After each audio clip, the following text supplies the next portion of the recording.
Hello students, IB technical classes के अंदर आप सबका स्वागत है। इससे पहले के जो लेक्चर्स थे यानी हमारा इलेक्ट्रिकल पावर जनरेशन का जो फर्स्ट टॉपिक था, फर्स्ट चैप्टर, उसके अंदर हम लोग बहुत बेसिक चीज़ जान रहे थे, जिसके अंदर लास्ट लेक्चर के अंदर हम लोग कंपैरिजन या आप कह लीजिए कि हमारा डिफरेंट जो सोर्सेज था उन डिफरेंट सोर्सेज की बात किया था। यानी किस तरह से हम लोग डिफरेंट सोर्स का यूज़ करके इलेक्ट्रिकल पावर का जनरेशन कर सकते हैं, वो सोर्सेज क्या हो सकते हैं उसके बारे में बात किया था। और आज हम लोग इस फर्स्ट यूनिट का लास्ट लेक्चर देखने जा रहे हैं, जो बहुत सिंपल है, बहुत आसान है। और जो ये फर्स्ट यूनिट है ये बहुत बेसिक चीज़ है। मेन जो आपका स्टार्ट होगा पावर जनरेशन का काम वो सेकंड यूनिट से है, और ये फर्स्ट यूनिट समझ लिए बहुत बेसिक चीज़ था, सिर्फ इंट्रोडक्शन के तौर पर दिया गया था आपके सिलेबस में। और मेनली तौर से जो पावर जनरेशन हम लोग को पढ़ना है वो सेकंड यूनिट से पढ़ना है, जहाँ पर हम लोग थर्मल पावर प्लांट की बात करेंगे और किस तरह से हम लोग कोल का यूज़ करके इलेक्ट्रिकल पावर जनरेशन क्या जनरेट करेंगे इलेक्ट्रिकल पावर को, वो मेनली तौर से हम लोग देखेंगे और उसको समझेंगे।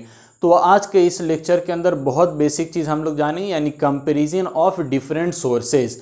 वो डिफरेंट सोर्स क्या है हमारे पास, उन सोर्स हमारे पास जैसे डिफरेंट सोर्स आपका सन हो गया या आपका विंड हो गया, इस तरह का डिफरेंट सोर्स हो सकता है।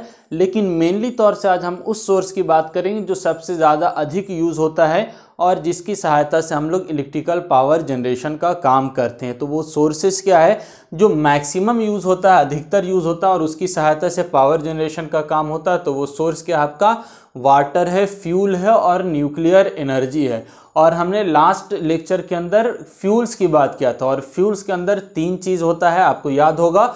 फ्यूल्स आपका सॉलिड भी हो सकता है, लिक्विड भी हो सकता है और गैस भी हो सकता है। सॉलिड मतलब हम लोग जनरली कोल की बात करते हैं, इसके अलावा लकड़ी भी हो सकता है या और कोई चीज़ भी हो सकता है सॉलिड फ्यूल के अंदर। लेकिन मेनली तौर से हम लोग कोल की बात करेंगे, कोयला, जिसके माध्यम से हम लोग पावर जनरेशन का काम करते हैं। लिक्विड के अंदर आपका मेनली तौर से डीजल आता है, क्योंकि पेट्रोल बहुत कॉस्टली होता है तो हम लोग उसका सहायता से पावर जनरेशन का काम नहीं करते हैं, डीजल की सहायता से पावर जनरेशन का काम करते हैं। इसी तरह गैस के अंदर हम लोग नेचुरल गैस का यूज़ करके पावर जनरेशन का काम करते हैं। तो आपका फ्यूल्स के अंदर तीनों आ जाता है, तो हम लोग फ्यूल की बात करेंगे आज, और न्यूक्लियर एनर्जी की बात करेंगे और वाटर एनर्जी। ये हमारा मेन सोर्स है जिसकी सहायता से हम लोग पावर जनरेशन का काम करेंगे। इसके अलावा भी डिफरेंट सोर्सेज है जिसकी सहायता से हम लोग पावर जनरेशन का काम कर सकते हैं। वो आपका विंड हो गया, सोलर हो गया, इसके अलावा फ्यूल सेल हो गया, बहुत सारा डिफरेंट सोर्सेज है जिसकी सहायता से पावर जनरेशन का काम किया जाएगा। लेकिन वो हम लोग जब सब पावर प्लांट पढ़ लेंगे, आप सिलेबस में देखिएगा आपका लास्ट यूनिट के अंदर शायद होगा कि कंपैरिजन, फिर से comparison of different power plants की बात किया गया है। तो ये हम लोग ओवरव्यू देख रहे हैं सिर्फ, इसके अलावा मेन तौर से जो हम लोग कंपैरिजन देखेंगे और बड़ा कम से कम आपका 20-25 पॉइंट उसके अंदर बात करेंगे हम लोग, जहाँ पर डिफरेंट पावर प्लांट आपका थर्मल हो गया, न्यूक्लियर हो गया, विंड पावर प्लांट हो गया, या और आपका टाइडल पावर प्लांट, जितना भी पावर प्लांट है सब का कंपैरिजन किया जाएगा। इनिशियल कॉस्ट, रनिंग कॉस्ट और भी जितना पैरामीटर्स पार्टिकुलर होता है सब पॉइंट पर हम लोग कंसीडर करेंगे, लेकिन वो लास्ट में करेंगे जब हम लोग सारे पावर प्लांट को पढ़ चुकेंगे तब। लेकिन अभी बेसिक चीज़ हम लोग जान रहे हैं, यानी जो मेन पावर प्लांट या मेन सोर्स है जिसकी सहायता से मेनली तौर से पावर जनरेशन का काम किया जाएगा, वो तीन प्रकार का है। एक प्रकार आपका वाटर की सहायता से, दूसरा फ्यूल और तीसरा न्यूक्लियर पावर प्लांट या न्यूक्लियर एनर्जी की सहायता से। तो आइए समझते हैं इसके अंदर हम लोग किस तरह से कंपेयर करेंगे तीनों को। तो किस आधार पर कंपैरिजन किया जाएगा, आधार क्या होगा, पार्टिकुलर्स क्या होगा, तो हमने ये पॉइंट लिखा है। तो किस आधार पर कंपेयर करना हमको, इनिशियल कॉस्ट। इनिशियल कॉस्ट का मतलब जो आपका इनिशियल कॉस्ट पूंजी को कहते हैं हम लोग, यानी आपका जो कोई दुकान खोल रहे हैं, मार्केट खोल रहे हैं, तो सबसे पहले आपका पूंजी कितना लग रहा है, पैसा कितना लग रहा है शुरू करने में किसी चीज़ को, तो वो आपका इनिशियल कॉस्ट कहलाएगा, आपका इनिशियल वैल्यू या आपका कैपिटल कॉस्ट भी हम लोग कहते हैं। याद रखिएगा, इनिशियल कॉस्ट या कैपिटल कॉस्ट हम लोग पूंजी को कहते हैं, यानी शुरुआत में कोई चीज़ स्टार्ट करने में आपको कितना पैसा लग रहा है। दूसरा आपका रनिंग कॉस्ट, यानी कोई चीज़ हम रन करा रहे हैं, दुकान चल रही है, तो हमको कितना पैसा खर्चा हो रहा है डेली के हिसाब से या महीना के हिसाब से कितना खर्चा, रनिंग कॉस्ट। इसके अलावा हमारा क्लीननेस है, यानी सफाई कितना है, सिंप्लिसिटी और रिलायबिलिटी, समझेंगे एक एक करके। तो सबसे पहले पार्टिकुलर इनिशियल कॉस्ट की बात करते हैं। इनिशियल कॉस्ट मतलब अभी आपको बताया हम लोग पूंजी की बात, यानी किसी प्लांट को स्टार्ट करने के लिए हमको पूंजी कितना लगेगा। यानी अगर वाटर एनर्जी का यूज़ करके आप पावर प्लांट बनाना चाह रहे हैं यानी हाइड्रो पावर प्लांट, तो हाइड्रो पावर प्लांट को बनाने के लिए आपका पैसा कितना लगेगा, पूंजी कितना लगेगा, शुरू में आपको कितना कैपिटल इन्वेस्टमेंट करना पड़ेगा। तो उसके आधार पर पहला कंपैरिजन हमने किया तो वाटर, फ्यूल और न्यूक्लियर में। तो अब देखिए सबसे ज़्यादा जो अधिक कॉस्ट है वो किसका है, न्यूक्लियर का है। न्यूक्लियर का मतलब जहाँ पर यूरेनियम यूज़ होगा, थोरियम यूज़ होगा, इसी तरह डिफरेंट सोर्स, आइटम बम का नाम सुना होगा आप लोग। तो आइटम बम के अंदर क्या यही न्यूक्लियर एनर्जी यूज़ होता है, न्यूक्लियर बम, ठीक है। तो न्यूक्लियर बम का मतलब न्यूक्लियर एनर्जी, उसके अंदर यूरेनियम होगा, आपने पढ़ा होगा 9th-10th के अंदर चेन रिएक्शन। उसमें क्या करते हैं हम लोग, यूरेनियम के ऊपर न्यूट्रॉन से बम्बार्डिंग किया जाता है, न्यूट्रॉन के अंदर जैसे बम्बार्डिंग हुआ यूरेनियम फर्दर सब्सटेंस अलग अलग पदार्थ में टूट जाएगा और 3 नया न्यूट्रॉन निकलेगा और फिर से वो आपका क्या होगा, बम्बार्डिंग हुआ और फिर से क्या होगा, फर्दर 3 सब में यानी 9 अलग न्यूट्रॉन निकल जाएगा और फिर वो क्या करेगा, अटैक करेगा। इसी तरह ये चेन रिएक्शन प्रोसेस होता रहता है और बहुत फास्ट, बहुत कम समय में बहुत ज़्यादा एनर्जी रिलीज होता है। इसीलिए देखिए न्यूक्लियर बम कहीं पर मारा जाएगा, न्यूक्लियर एनर्जी का मतलब न्यूक्लियर बम मारेंगे तो विस्फोटक होगा, क्योंकि बहुत कम सेकंड में, माइक्रो सेकंड में ये रिएक्शन होगा और बहुत सारा हीट एनर्जी, साउंड एनर्जी आपका निकल जाएगा। तो न्यूक्लियर एनर्जी यहाँ पर लेकिन विस्फोट नहीं कराना हमको, यानी बम टाइप का कोई चीज़ नहीं है। हम लोग यहाँ पर कंट्रोल के अंदर रख के उसको इस तरह से चेन रिएक्शन कराते हैं ताकि हीट जनरेट हो, लेकिन कोई विस्फोट नहीं हो, कोई बम यानी ब्लास्ट के रूप में कुछ नहीं हो। तो न्यूक्लियर में हम लोग को सबसे ज़्यादा खर्चा होगा, हाईएस्ट कैपिटल कॉस्ट क्यों लगेगा, क्योंकि न्यूक्लियर आपका क्या है, बहुत से डेंजरस सब्सटेंस है। इसको संभालने के लिए हम लोग न्यूक्लियर रिएक्टर बनाते हैं। अब क्या होता है डिटेल में हम लोग न्यूक्लियर पावर प्लांट में पढ़ेंगे, अभी इतना समझ लिए न्यूक्लियर रिएक्टर हमारा पूरे न्यूक्लियर पावर प्लांट का हार्ट है, दिल है और मेन पार्ट है, जिसके अंदर हम चेन रिएक्शन कराते हैं और वहाँ पर हीट जनरेट करेंगे और वहाँ से आगे हीट का यूटिलाइजेशन करेंगे। तो ये इसको संभालने के लिए ताकि हमारा रिएक्शन पूरा कंट्रोल में रहे और किसी प्रकार का विस्फोट नहीं हो, किसी प्रकार का हानि क्षति नहीं हो, तो उसके लिए हम लोग को बहुत सारा इक्विपमेंट लगाना होता है, बहुत सारा व्यवस्था करना होता है। इसीलिए ओवरऑल जो कॉस्ट होता है, पैसा लगाना होता है, वो सबसे ज़्यादा किस में लग जाएगा, न्यूक्लियर में लग जाएगा। यदि आप न्यूक्लियर एनर्जी का उपयोग करके पावर प्लांट बनाते हैं तो आपका न्यूक्लियर से यदि पावर प्लांट बना रहे हैं तो उसका कॉस्ट सबसे ज़्यादा होगा। दूसरा बात, उसके बाद किसका होगा, तो उसके बाद वाटर का होगा। क्यों वाटर का होगा, क्योंकि वाटर से यदि आप पावर प्लांट बनाना चाह रहे हैं यानी हाइड्रो पावर प्लांट, तो आपको क्या करना होगा, बड़ा बड़ा डैम बनाना होगा। आपने देखा भी होगा कई जगह से ट्रेन से या बस से सफ़र किया होगा तो देखा होगा जगह जगह पर डैम बना होता है, रिवर के ऊपर, नदी के ऊपर। तो हम लोग क्या करते हैं, वाटर को रोकते हैं। वाटर को रोकने से क्या होगा, उसके अंदर बहुत सारा पोटेंशियल एनर्जी स्टोर होता है और वो वाटर हम लोग स्ट्राइक कराएंगे, गिराएंगे तो टरबाइन घूमेगा और उससे हम लोग इलेक्ट्रिसिटी जनरेट करेंगे। तो हमको डैम बनाना ज़रूरी है। यदि आप चाहिएगा कि फल्गु नदी में यानी थोड़ा थोड़ा पानी जा रहा और उससे पावर हम लोग यानी इलेक्ट्रिसिटी प्रोड्यूस कर लें तो नहीं होगा, क्योंकि हमको एक बहुत हाई प्रेशर के साथ वाटर चाहिए और हाई प्रेशर वाटर आपको तभी मिलेगा जब आप बहुत बड़ी मात्रा में क्या करेंगे, वाटर को स्टोर करेंगे। और वाटर को स्टोर करने के लिए आपको डैम यानी एक दीवार कंक्रीट का खड़ा करना होगा। तो आपको इसमें बहुत ज़्यादा कॉस्ट लग जाता है। तो दूसरा आपका कैपिटल कॉस्ट किसका यानी इनिशियल कॉस्ट किसका है होगा, वाटर से उपयोग करके यदि आप पावर जनरेशन का काम करना चाह रहे हैं तो यानी हाइड्रो पावर प्लांट इससे बनेगा तो उसका भी कैपिटल कॉस्ट हाई होगा। सबसे ज़्यादा हाईएस्ट किसका है, न्यूक्लियर का, और उसके बाद हाइड्रो का। दूसरा आपका फ्यूल का, आप देखिएगा तो फ्यूल का कम है, क्योंकि फ्यूल का मतलब क्या हुआ, डीजल यूज़ करेंगे या कोल यूज़ करेंगे तो वो आपका हाइड्रो पावर प्लांट और न्यूक्लियर पावर प्लांट की तुलना में इसमें कॉस्ट क्या होगा, आपका कम लगेगा, यानी कम पूंजी में आप पावर प्लांट बना सकते हैं। आरएसएन में तो आप तीनों चीज़ हो गया, इन सबसे ज़्यादा हाईएस्ट न्यूक्लियर का, उससे कम आपका हाई वाटर यानी हाइड्रो पावर प्लांट का, और सबसे कम किसका है, फ्यूल का, यानी थर्मल पावर प्लांट बनाइए या डीजल पावर प्लांट बनाइए या गैस पावर प्लांट बनाइए, तो उसका कॉस्ट आपको कम लगेगा इन दोनों प्लांट की तुलना में। ठीक है, अभी 3 ही की बात करें और डिफरेंट प्लांट की बात हम लोग बाद में करेंगे। तो अभी 3 की बात करें तो उसमें सबसे कम कॉस्ट आपका किसका आ रहा है, फ्यूल वाले पावर प्लांट का आ रहा है, यानी फ्यूल का उपयोग करके यदि आप पावर जनरेशन का काम करते हैं तो।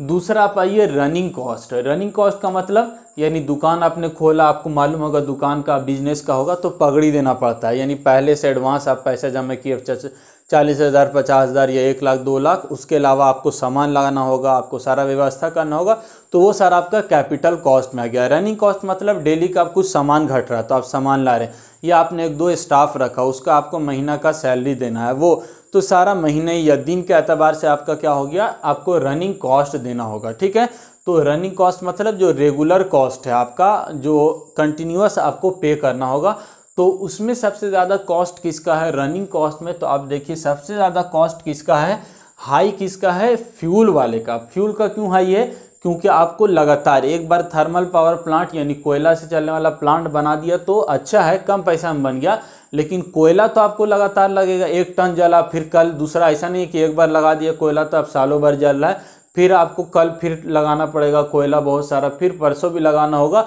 तो कोल का आपको क्या है, कंटिन्यूअस खर्चा है। इसी तरह यदि डीजल से आप चलाना चाहेंगे तो डीजल खुद बहुत महंगा है, और आप कंटिन्यूअस यूज़ करेंगे तो डेली आपका डीजल का खर्चा आएगा। तो इसका मतलब क्या हुआ, डेली का जो कॉस्ट है, रनिंग कॉस्ट है, वो सबसे ज़्यादा हाईएस्ट किसका होगा, फ्यूल का होगा। चाहे वो थर्मल पावर प्लांट हो, डीजल पावर प्लांट हो, या और कोई फ्यूल से चलने वाला प्लांट हो, उसका कॉस्ट सबसे ज़्यादा हाई होगा। तो रनिंग कॉस्ट किसका हाई है, सबसे ज़्यादा फ्यूल से चलने वाला पावर प्लांट का।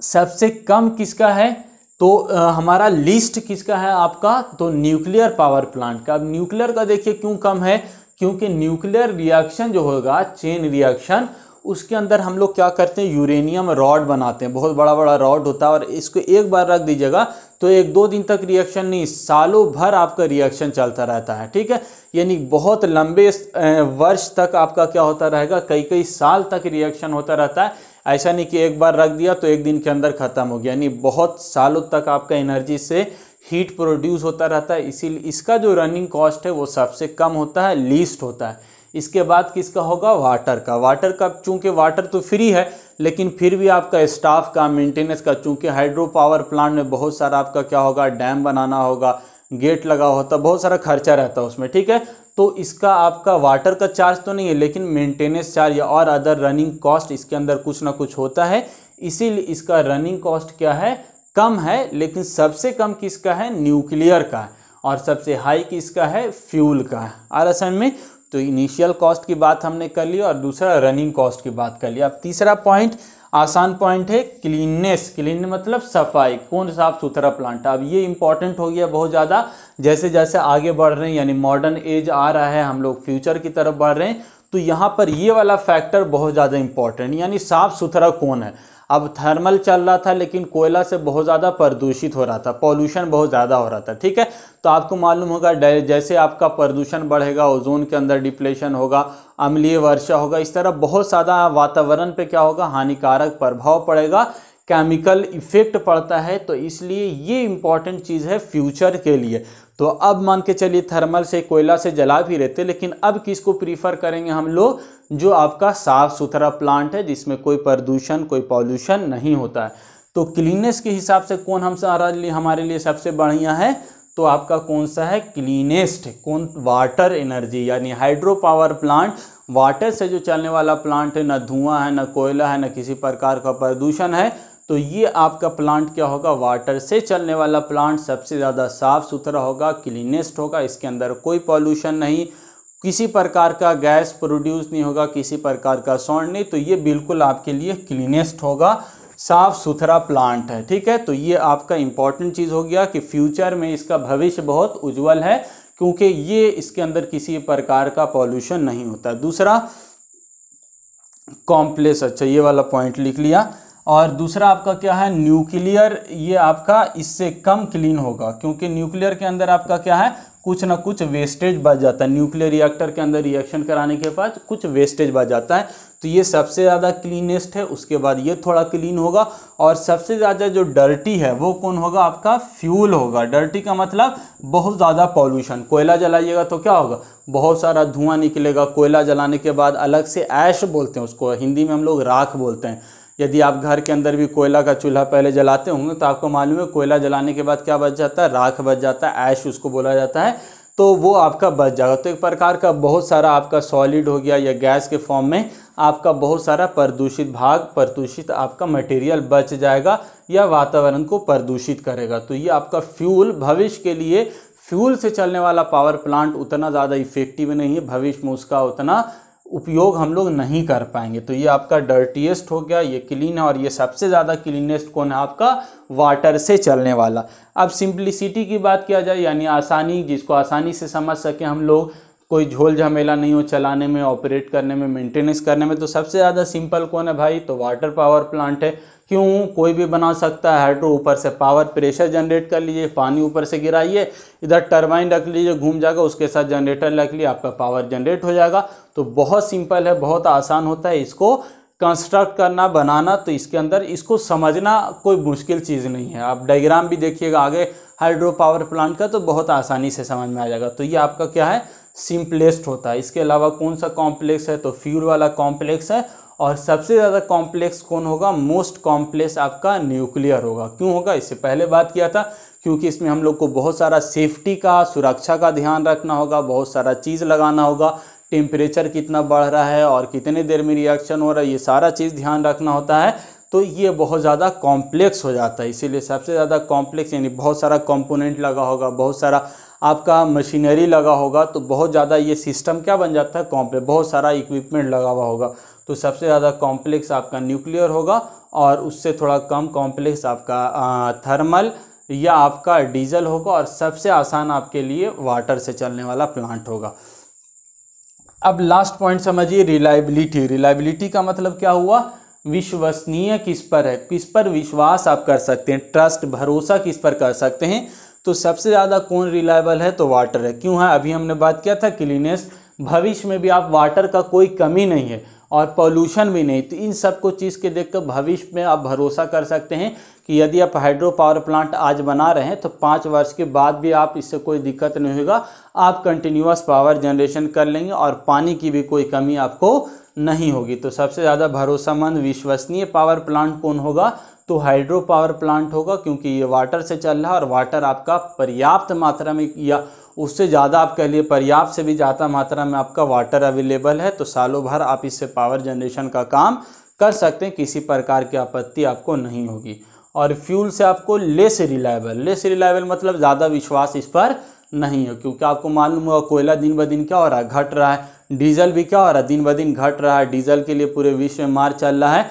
तो अब डीजल अब देखिए महंगा भी हो रहा कॉस्ट। तो भविष्य में क्या होगा, फ्यूचर में धीरे धीरे डीजल वाला जो पावर प्लांट है इसको हम लोग हटा देंगे। क्यों, क्योंकि दूसरे देश में, यानी आपका जो जहाँ से कंट्री आ रहा है वो बहुत ज़्यादा कॉस्ट बढ़ रहा है, अपना मनमानी कर रहा है। तो अब हम उसके, यानी डीजल से चलने वाला प्लांट को ज़्यादा भरोसा नहीं करेंगे, क्योंकि डीजल का ऑलरेडी डिमांड भी बढ़ रहा है। और इसके अलावा जो गाड़ी चल रहा है, ऑटोमोबाइल से बस, ट्रक, वो उसमें भी आपका यूज़ हो रहा है। इंडस्ट्री है उसके अंदर भी यूज़ हो रहा है। तो बहुत ज़्यादा उपयोग हो रहा है डीजल का, जिसके कारण आपका पावर जनरेशन के अंदर हम लोग उतना इफेक्टिवली इसका उपयोग नहीं कर पाएंगे। तो चाहे कोयला हो या आपका डीजल हो, भविष्य में उसका उतना डिमांड नहीं होगा, हम उतना उपयोग नहीं कर पाएंगे। इसीलिए ये लेस रिलायबल है, ज़्यादा इस पर विश्वास नहीं किया जा सकता है। आपका सबसे ज़्यादा विश्वसनीय कौन है, वाटर से चलने वाला, और उससे थोड़ा कम, या आप नहीं, इसके तुलना में ये भी आपका मोर रिलायबल, सबसे ज़्यादा ये है, उसके बाद ये, और सबसे लीस्ट ये वाला। मोर रिलायबल इसको क्यों लिखा है, क्योंकि पर्याप्त मात्रा में, अपने इंडिया में तो बहुत ज़्यादा नहीं है, लेकिन दूसरे कंट्री के अंदर आपका बहुत पर्याप्त मात्रा में क्या है, न्यूक्लियर एनर्जी अवेलेबल है। तो आपका भविष्य में भी, यानी अगले कई वर्षों तक आपका क्या है, न्यूक्लियर के अंदर भी कोई कमी नहीं आएगा। काफ़ी पर्याप्त मात्रा में आपका यूरेनियम अवेलेबल है, तो आप कंटिन्यूअस पावर जनरेशन का काम कर सकते हैं। तो ये कुल मिलाकर आपका क्या हो गया,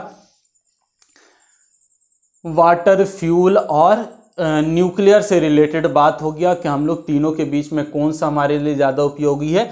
तो आप किसी में देख रहे हैं कुछ एडवांटेज भी मिल रहा है, डिसएडवांटेज भी। तो इसी प्रकार से हम लोग कंप्रोमाइज़ करके, थोड़ा सा मैनेज करके क्या करते हैं, पावर प्लांट का उपयोग करेंगे, जहाँ पर जो चीज़ हमको सस्ता मिल रहा है, आसानी से मिल रहा है, उन चीज़ों को हम लोग प्रीफर करेंगे। ठीक है, तो ये तो तीनों पावर प्लांट से बात हो गया।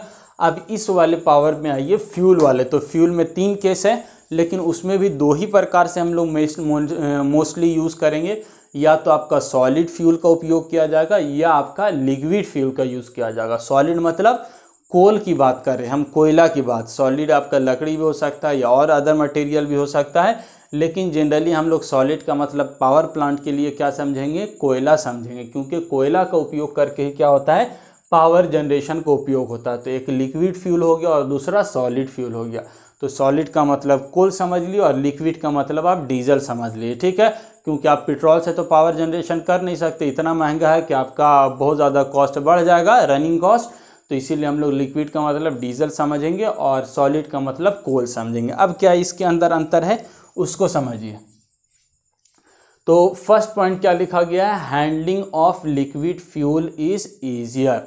इसका मतलब क्या हुआ, जो लिक्विड फ्यूल है इसको बहुत आसानी से हैंडल किया जा सकता है। हैंडलिंग का मतलब यहाँ पर हम कह रहे हैं एक जगह से दूसरी जगह, या आपको ऊपर गाड़ी के अंदर चढ़ाना है, लोडिंग अनलोडिंग समझ लिए। ठीक है, तो लोड करना या अनलोड करना बहुत आसान होता है। मान लीजिए ऊपर टंकी में गाड़ी में रखा हुआ है, तो हम लोग क्या करेंगे, पाइप लाएंगे और नीचे आप देखेंगे पेट्रोल पंप पे क्या होता है, आसानी से चला जाता है। इसी प्रकार डीजल रहेगा तो डीजल भी चला जाएगा। तो इसको आपको चढ़ाना उतारना बहुत ज़्यादा मुश्किल नहीं है।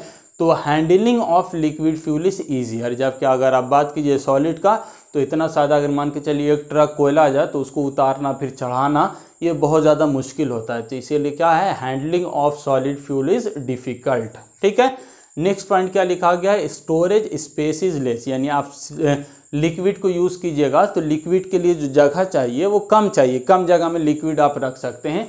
तो स्टोरेज स्पेस इज लेस, इसमें रिक्वायरमेंट इसका कम है। और स्टोरेज स्पेस रिक्वायर्ड मोर, ज़्यादा जगह चाहिए। यदि कोयला रख रहे हैं या लकड़ी, कोई भी सॉलिड फ्यूल, तो आपका स्टोरेज स्पेस इज रिक्वायर्ड मोर, इसमें ज़्यादा जगह चाहिए। नेक्स्ट क्या है, burn easy and attain high temperature vary quickly. 2 point है इसके अंदर।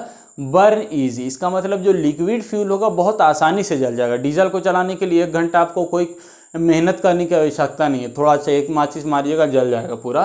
तो burn easy and attain high temperature vary quickly, यानी टेम्परेचर जो भी उसका 100 डिग्री 200 डिग्री जो भी हाईएस्ट टेम्परेचर है उसको क्विक प्राप्त करने में बहुत ज़्यादा समय, 2 घंटा के बाद पूरा हाई टेम्परेचर होगा ऐसा नहीं है।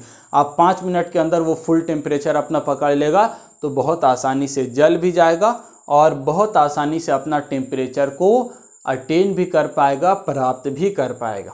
ठीक है, ये तीसरा पॉइंट होगा। लेकिन सॉलिड में दिक्कत क्या है, burn difficult and attain more time to high temperature. 2 दिक्कत इसके साथ, एक तो इसको जलाना भी मुश्किल है और ये जो जलेगा भी तो मान के चलिए टेम्परेचर तुरंत नहीं मिल जाएगा, धीरे धीरे सुलगेगा, धीरे धीरे जलेगा और बहुत देर के बाद तव पकड़ता। आपको मालूम होगा हमारे घर में भी पहले जलता था, कोयला का जो चूल्हा होता था, कोयला का चूल्हा में क्या होता था, मम्मी पका रही है तो आधा घंटा तक उसको सुलगाया जा रहा, धीरे धीरे बहुत देर में क्या होगा, जलेगा। जलेगा तो तुरंत टेम्परेचर नहीं होगा, उसको पकड़ने में, फिर तव पकड़ने में बहुत देर। रात में पकाना खाना तो क्या करते थे, शाम में 5 बजे से जलाना पड़ता था, 6 बजे से। ठीक है, तो बहुत समय, बहुत देर, बर्न डिफिकल्ट, बहुत मुश्किल से जलेगा। भींगा हुआ कोयला है या आपका बुझा हुआ अच्छा कोयला नहीं है तो एक तो जलेगा नहीं है, जल भी गया तो टेम्परेचर पकड़ने में, तव पकड़ने में बहुत समय लगेगा।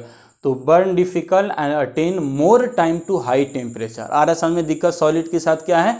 नेक्स्ट क्या लिखा गया है आपका लिक्विड में, firing of liquid fuel can be easily control. ये भी बढ़िया बात है, अगर जल भी गया तो आप इसको आसानी से कंट्रोल कर सकते हैं, बुझा सकते हैं। ऐसा नहीं कि खुला पे जहाँ भी जला दिया, यानी किसी आप कंटेनर में रखे हुए, मान के चलिए डीजल से किरोसिन तेल से लैंप जलता था आपका, तो किरोसिन से लैंप जल रहा है तो आप बहुत आसानी से लैंप लैंटर्न को क्या कर सकते हैं, कंट्रोल कर सकते हैं। लेकिन यही कोयला जला रहे हैं तो कोयला को बुझाना या जलाना बहुत मुश्किल होता है, तो उसको कंट्रोल करना, आप चाहिएगा तुरंत टेम्परेचर बढ़ा दें, घटा दें, तो आपके लिए मुश्किल है। लेकिन आप डीजल से चलने वाला कोई भी लैंप लैंटर्न है या बड़ा आपका डीजल पावर प्लांट है तो उसको आप कम या ज़्यादा कर सकते हैं, तो आसानी से कंट्रोल हो जाएगा। लेकिन आपका कोयला से चलने firing of solid fuel is difficult to control, आसानी से कंट्रोल नहीं कर सकते हैं। नेक्स्ट क्या लिखा गया है, combustion of liquid fuel is uniform. ये भी बढ़िया एडवांटेज है, यूनिफॉर्म एक जैसा जलेगा, यानी सब जल रहा है तो आप 1 लीटर है तो सब तरफ से जलेगा, एक कांस्टेंट या यूनिफॉर्म रेट से सारा बर्न होगा। कंबशन का मतलब होता है जलना, ठीक है। तो combustion of liquid fuel is uniform, लेकिन combustion of solid fuel is non uniform, एक जैसा चलेगा नहीं, कहीं पर तो ज़्यादा है तो कहीं पर कम है, कहीं पर मीडियम है। तो इस तरह से इसका जो कंबशन है वो आपका पर्याप्त या यूनिफॉर्म एक जैसा नहीं होता हर जगह पर। नेक्स्ट पॉइंट क्या लिखा गया है,